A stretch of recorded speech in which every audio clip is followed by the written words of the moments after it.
Doctor Bruce banner ఒక తెలివైన శాస్త్రవేత్త. ఆయన ముఖ్యంగా గామా రేడియేషన్పై పరిశోధనలు చేస్తుంటాడు. ఆయన స్వభావరీత్యా చాలా ప్రశాంతమైన వ్యక్తి. ఒకరోజు బ్రూస్ బ్యానర్ తన ప్రయోగశాలలో గామా బాంబును పరీక్షిస్తుండగా ఒక యువకుడు రిక్ జోన్స్ పొరపాటున ఆ బాంబు పేలే ప్రాంతంలోకి వెళతాడు. ఆ యువకుడి ప్రాణాలు కాపాడటం కోసం బ్రూస్ పరిగెత్తుకుంటూ వెళ్లి అతడిని పక్కకు నెట్టేస్తాడు. కాని అదే సమయంలో బాంబు పేలి బ్రూస్ బ్యానర్ శరీరం భారీ స్థాయిలో గామా కిరణాలకు గురవుతుంది. సాధారణంగా అంత రేడియేషన్ తగిలితే ఎవరైనా చనిపోతారు, కానీ బ్రూస్ బ్యానర్ ప్రాణాలతో బయటపడతాడు. అయితే ఆయన DNA పూర్తిగా మారిపోతుంది.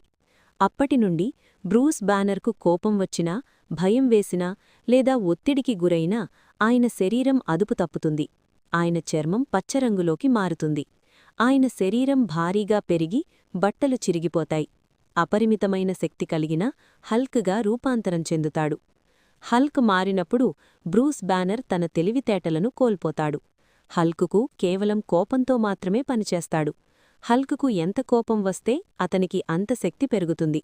అందుకే the madder Hulk gets, the stronger Hulk gets అనే సామెత ప్రసిద్ధి చెందింది. బ్రూస్ బ్యానర్ తనలో ఉన్న హల్కును ఒక శాపంగా భావిస్తాడు.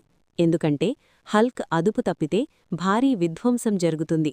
అందుకే ఆయన ఎప్పుడూ తన కోపాన్ని అదుపులో ఉంచుకోవటానికి ప్రయత్నిస్తుంటాడు.